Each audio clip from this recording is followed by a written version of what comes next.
Welcome to the deep dive. All right. Today we are taking a really close look at the first 11 chapters of Lucy Score's contemporary romance novel, Mistakes Were Made. Yeah, and if you casually flip through this source material, you might think, oh, I'm just in for a lighthearted comedy. Right, like witty banter and eccentric small-town residents and all that. Exactly. But if you look a little closer, what you actually have is this surprisingly rigorous masterclass in character study. It really is. So our mission today for this deep dive is to unpack the intense friction between chaotic impulse and rigid control. We're going to examine how communities metabolize profound trauma and look at the collateral damage when our messy personal lives collide with high-stakes professional environments. And to really set the stage for that collision, I want you, the listener, to just imagine walking down a quiet street. Okay. You're completely lost in your own stressful thoughts, right? And suddenly, a massive bald eagle, locally known as Goose, which I love. yes, Goose. Yep. So Goose swoops down from the sky and drops a live snake directly onto your head. Oh, man. Just absolute nightmare scenario. Right. So you completely panic. Yeah. You sprint blindly into the middle of the road, and you physically bounce off the fender of a half-ton pickup truck. And you survive somehow. You survive, you open your eyes, you're breathless and terrified. Yeah. And the driver of that truck isn't, leaning out the window asking if you need an ambulance. No, not at all. Instead, this infuriatingly attractive man is absolutely furious with you. He's lecturing you on your catastrophic lack of safety protocol. It's such an incredible opening. It completely subverts the classic neat little coffee shop meet cute. Yeah, it really does. And it immediately establishes the stark, almost violent contrast between our two protagonists, Zoey Moody and Gage Bishop. Exactly. To really understand the engine driving this narrative, we have to look at the deeply entrenched worldviews these two characters represent. Zoey is basically chaos personified. Well, 100%. She's this fiercely loyal literary agent whose life in New York City is disintegrating in real time. Like everything is falling apart. Yeah, her sublet apartment is suddenly being converted into a condo. Right, and her cousin Inez just lost a priceless red Chanel sweater to a Vegas-banned card shark named Madame Renesky. Which is just such a wildly specific detail. It is, and professionally, she is down to exactly one single client who happens to be her best friend, Hazel. So Zoey isn't just stressed out. She is operating entirely on survival instincts and adrenaline at this point. Yeah, which makes the literal collision in the town of Story Lake so thematic. The universe, by way of Goose the Eagle, drops a snake on her. It's like manifesting her internal chaos into physical reality. Exactly. She runs into traffic and she hits Gage Bishop's truck.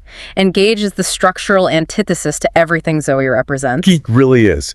He is a lawyer and a contractor, deeply embedded in his family's local construction business. Right. He navigates the world through schedules, airtight logic, and just this heavy mantle of responsibility. But here's where I struggle a bit with Gage's reaction. Okay, why? Well, a woman is literally attacked by wildlife, bounces off his moving vehicle, and his immediate instinct is anger. Yeah, he yells at her. Right.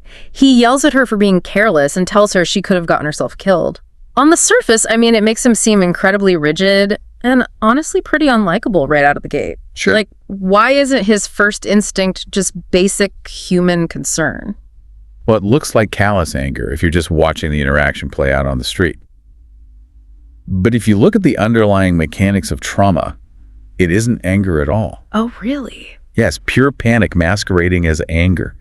We learn pretty quickly that Gage's sister, Laura, is currently in a wheelchair. Right, because she and her husband, Miller, were hit by a careless driver. Exactly, and Miller was killed in that accident. So when Gage is driving down the road and sees someone carelessly dart into traffic and strike a vehicle... Oh, wow, his brain just completely bypasses rational observation. Right, it snaps violently back to the exact event that destroyed his family. That makes so much sense. So the physical accident is just a trigger. His reaction actually has nothing to do with Zoey personally. Well, it has nothing to do with her personally, but it has everything to do with what she represents. Right. Because following that tragedy, Gage built his entire psychological survival around the concept of control. He fundamentally believes that if he is hypervigilant, if he anticipates every variable, he can prevent another disaster from touching his family. Exactly. Unpredictability is the enemy. And then Zoey literally drops out of the sky into his path. She is the unpredictability. Yes. Her mere existence, her unscripted, impulsive messiness is a walking threat to the coping mechanism that is keeping him sane. See, that reframes the entire dynamic for me. It's not just a personality clash, it's an ideological threat. It's like, okay, let's unpack this. If Gage is desperately pressing down on the lid of a boiling pot of water to keep it from boiling over, Right. Zoey is someone who casually wanders into the kitchen and cranks the stove up to maximum heat. That's the exact mechanism at play. And what amplifies this tension is the environment where this is all happening. Story Lake. Yes, the source material doesn't just leave them in an isolated bubble. It forces them to navigate the broader ecosystem of Story Lake. Which is wild. And Story Lake functions almost as a third protagonist because it operates on a bizarre, highly specific set of sociological rules. Oh, we absolutely have to talk about the town meeting. Oh my gosh, yes. It is the perfect case study in how this town functions. First of all, the municipal town meeting is held in a funeral home. Which already sets a slightly unhinged tone. Very unhinged. But then you witness the town's unique justice system in action, which is a practice they literally call potatoing. I love this part. Emily Rump, this local citizen, apparently committed treason against the town by trying to help a rival municipality take over. Right. So the citizens are legally allowed to throw baked potatoes at her. Just pelting her with rude vegetables. During the meeting, it's hilarious, but it feels so incredibly absurd. It is absurd, but, it serves a vital sociological function. How so? Well, if you analyze why tight-knit communities rely on these bizarre shared rituals, it comes down to in-group signaling. Okay, makes sense. Formal laws, like fines or jail time, those are rigid, cold, and often alienating.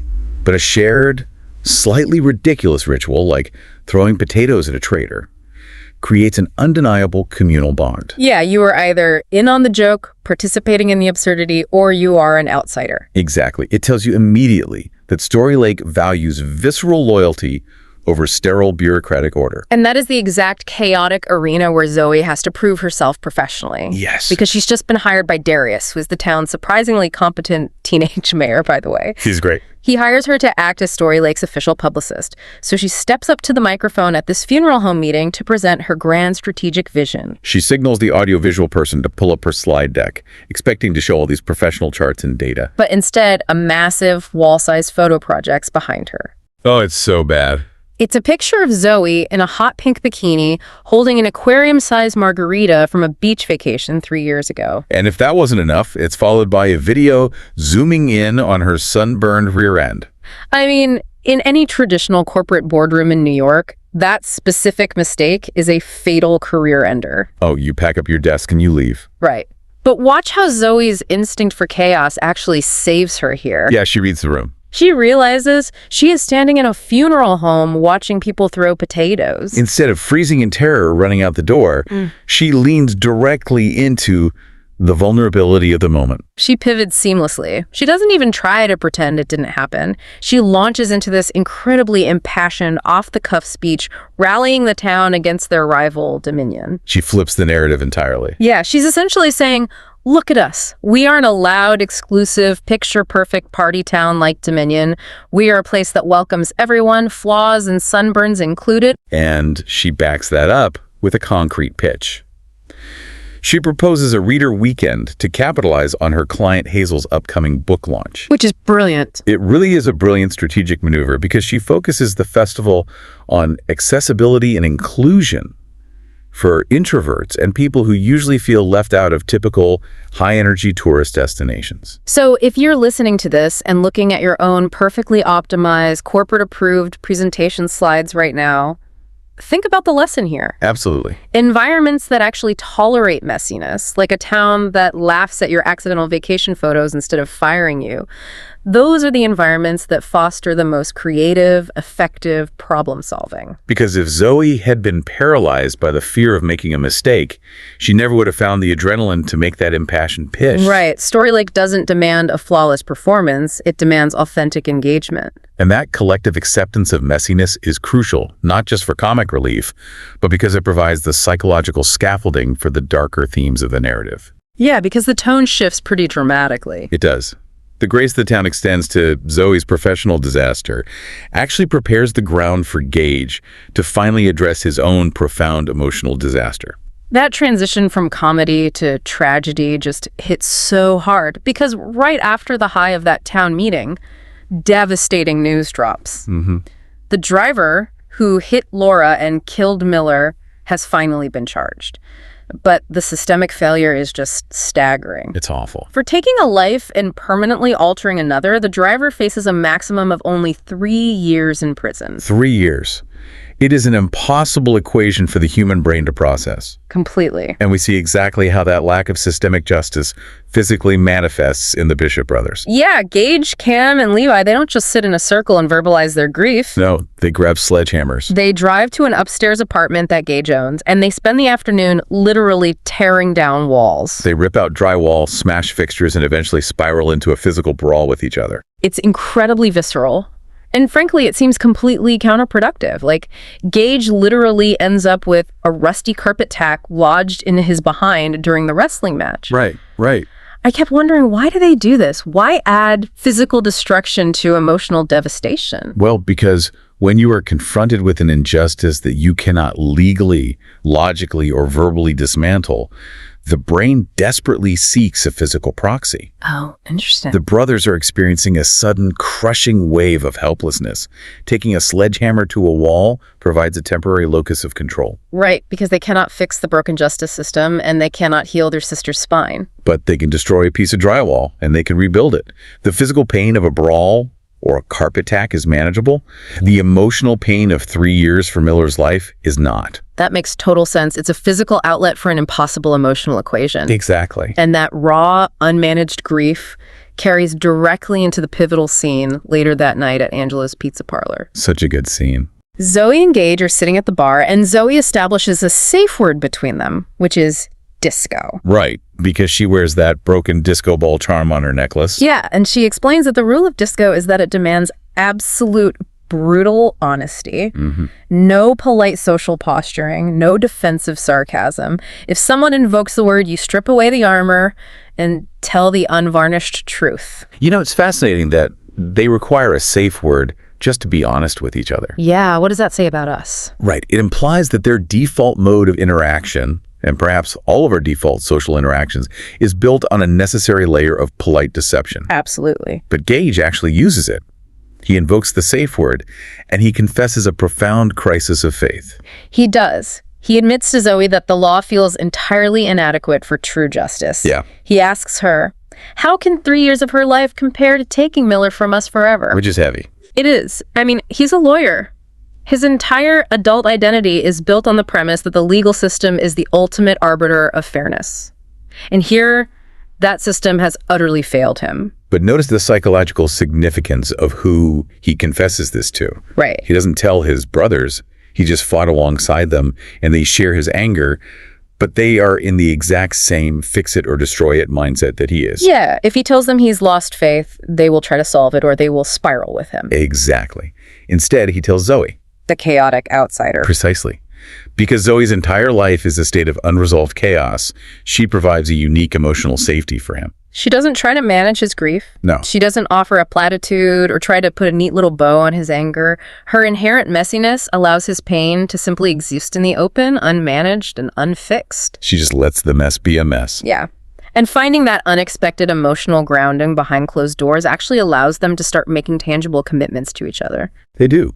Gage finishes renovating that demolished apartment, and he customizes it specifically for Zoey. They sign a 6-month lease. Right. And they are both aggressively maintaining this facade that they aren't each other's type. Sure they are. But the physical proximity, and as Zoey hilariously notes, Gage's monogamous biceps. I love that phrase. It tells a very different story. But, you know, they are finding stability together. But what works in the dimly lit, intimate space of a pizzeria or a shared apartment doesn't necessarily survive the harsh, unforgiving lights of the outside world. No, it doesn't. Because as their personal lives stabilize, Zoey's professional life violently demonstrates the collateral damage of her personality. Let's talk about the mechanics of her impulsivity, because it truly is a double-edged sword. Yes, let's. If we want to understand how Zoey operates, think of her impulse like driving a car equipped with a massive, high-performance V8 engine, but absolutely no steering wheel. A powerful mechanism, but entirely untethered. Exactly. That massive engine generates incredible forward momentum. It's what allows her to boldly pitch a town-wide festival off the cuff. Right. It's also what drives her to discover Opal. Oh, Opal's fantastic. Zoe's just sitting in Hazel's creative writing class, observing when she notices Opal, this sassy senior citizen using a walker who happens to be writing the most incredible, bloody, dragon-filled fantasy fiction. Such a great character. And Zoe's instinct to chase Opal down the hall and sign her is pure, unsteered forward momentum. It's brilliant agenting. She finds hidden value where no one else is looking. Yeah. But the terrifying downside of driving a car with no steering wheel is that eventually that exact same momentum is going to crash you into a wall. And that crash happens at the Italics Publishing Gala in New York. It's a slow motion disaster. It really is. Yeah. Zoe is in her element, networking in a scarlet dress, generating positive momentum, and then she runs into Jim Whitehead. Oh, Jim. Jim is Hazel's manipulative ex-husband and Zoe's former toxic coworker. He knows exactly how to hijack her engine. He really does. He verbally corners her, attacks her competence, calls her a talentless child playing dress-up, and relentlessly insults Hazel's writing. And Zoe's engine just revs up. She acts on pure, unsteered impulse, grabs a vodka soda from a passing waiter, and throws it right in his face. Now, in a movie, that's the triumphant moment where the villain gets what he deserves. Totally. But in reality, unchecked momentum has a blast radius. And the blast radius here is the splatter. Oh, no. The vodka entirely misses Jim and completely ruins the designer dress of Navia. Who is the specific publisher holding Hazel's entire career in her hands? Yes, Navia is the woman of the hour, receiving the Industry Icon Award, and Zoe just covered her in sticky alcohol. That's so bad. She didn't just crash her own car, she ran over her best friend's career in the process. It perfectly illustrates why you cannot unleash raw impulse and simply trust that it will only target the bad guys. Right. But the most crucial takeaway for the listener lies in Navia's reaction in the restroom afterward. This surprised me so much. Yeah, Zoe is hiding in a stall, weeping, fully expecting her client's contract to be shredded. But Navia defies those expectations. She doesn't go nuclear. No, she doesn't. Navia gives her a profound combination of grace and a very sharp warning. She tells Zoe that she must learn from this mistake and control her temper. What Navia demonstrates is that true professionals, the ones who actually survive in high-stakes environments, value resilience and the capacity to direct your energy far more than they value a spotless, perfectly controlled record. Wow. Navia essentially looks at Zoe and says, I see your massive engine. I respect the horsepower. Now go install a steering wheel. Go install a steering wheel. That is the perfect distillation of the lesson. It really is. So, if we synthesize this entire journey we've been on today, we started with a literal physical collision on a small town road between a woman defined by chaos and a man paralyzed by the need for control. Right. We watched them utilize the absurdity of their environment to navigate deep systemic family trauma, finding a rare emotional safety in the unvarnished disco truth. And finally, we witnessed the explosive, vodka-soaked consequences of raw, unsteered momentum at a New York gala. And the core insight for you, listening to this deep dive right now, is recognizing how these contrasting traits operate within your own life. Because being truly well-informed isn't just about absorbing narrative beats. It's about understanding that chaos and control, impulse and restraint are not mutually exclusive enemies. Right, they aren't enemies at all. No, they're both absolutely necessary mechanical components for growth. Neither Gage's rigid, trauma-induced control nor Zoe's untethered, chaotic impulse is entirely functional on its own. We all have a little Gage and a little Zoe inside us. We need the hyper-organized, color-coded calendar to keep the roof over our heads, but we desperately need the 20 open, chaotic apps to actually discover new ideas, pitch wild solutions, and embrace the absurdity of life. The ultimate goal isn't to eradicate the chaos in favor of the control. No. The goal is integration. It's about building a life that can handle both the schedule and the unexpected snake. Which brings me to a final thought for you to chew on as we wrap up. Let's go back to the disco ball charm on Zoe's necklace. Okay. At one point, Gage asks her why she wears it, and she explains that she likes broken, sparkly things. A disco ball is beautiful specifically because it's not a smooth, perfect sphere. Right. It is made entirely of fractured, shattered pieces, and those very fractures are what allow it to catch the light and scatter it across a dark room. That's a great image. So for you listening right now, Think about the messy, broken parts of your own history. Think about the unsteered impulses you're most embarrassed by, or the times your own life felt like it was disintegrating. Yeah. What if those exact facets, the ones you try hardest to hide behind a perfectly optimized schedule, are actually the exact mechanisms you need to reflect your brightest light into the world? It's a real challenge to stop hiding the fractures and start utilizing them. Because at the end of the day, the best thing for your growth rarely comes from a safe, predictable routine. Sometimes you need the eagle, the snake, and the collision to finally wake you up and force you to build a better engine. Absolutely. Keep learning, keep questioning the systems around you, and we'll catch you on the next deep dive.